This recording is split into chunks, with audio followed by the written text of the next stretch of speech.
Hello everyone, welcome back to my channel Amatul's kitchen.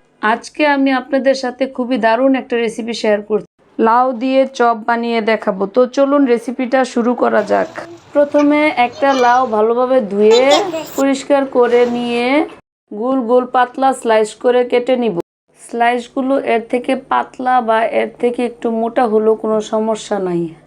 এরপর অন্য একটি পাত্রে নিয়ে নেব পরিমাণ মতো বেসন। এতে নিয়ে নিব হাফ চামচ মরিচের গুঁড়ো, হাফ চামচ হলুদের গুঁড়ো, হাফ চামচ ধনিয়া গুঁড়ো, স্বাদ মতো লবণ, অল্প পরিমাণে চাট মশলা। এরপর আরও দিয়ে দিচ্ছি 1 চামচের 3/1 ভাগ কাশ্মীরি লঙ্কার গুঁড়ো আর হাফ চামচের একটু কম বেকিং পাউডার। শুকনো উপকরণগুলো কিছুক্ষণ মিলিয়ে নেওয়ার পর অল্প অল্প পানি দিয়ে আমি ব্যাটারটা তৈরি করে নিচ্ছি। একসাথে সম্পূর্ণ পানিটা আমি দিব না, অল্প অল্প করে দিয়ে মিশাতে থাকবো। এভাবেই আমি ব্যাটারটা তৈরি করে নিব। এখানে আমার 1.5 কাপের মতো পানি লাগছে, আপনাদের কম বেশি লাগতে পারে। পানির পরিমাণটা আপনারা চপ কতটুকু বানাবেন তার উপর নির্ভর করে।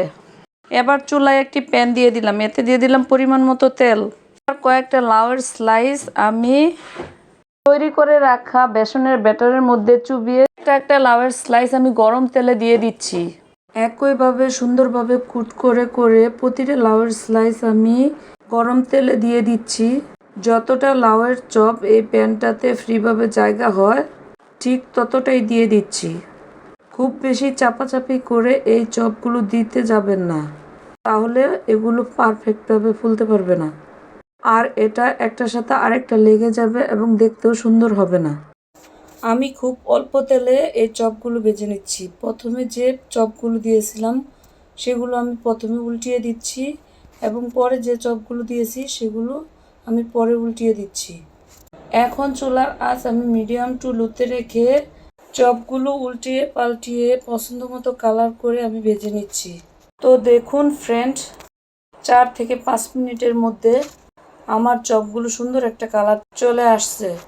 এ পর্যায়ে চপগুলো আমার হয়ে গেছে, তাই এই চপগুলো আমি তেল ঝরিয়ে ঝরিয়ে উঠিয়ে নিচ্ছি। এখানে আমি খুবই অল্প তেল ব্যবহার করেছি, তাই খুব একটা তেল আমার এখানে অবশিষ্ট বেঁচে নেই। একইভাবে আবার নতুন করে তেল দিয়ে বাকি চপগুলো আমি ভেজে নিচ্ছি। দেখুন চপগুলো আমার কতটা সুন্দর ও মুচমুচে ও ফুলকো হয়েছে লাউর চপগুলা। আমার সবগুলো টিপস যদি ফলো করে আপনারাও বানান তাহলে এরকম ফুলকো ও মুচমুচে লাউয়ের চপ বানাতে পারবেন। ভিডিওটা ভালো লাগলে লাইক, কমেন্ট, শেয়ার করবেন এবং নতুন নতুন রেসিপি পেতে চ্যানেলটিকে সাবস্ক্রাইব করবেন এবং ফলো দিবেন।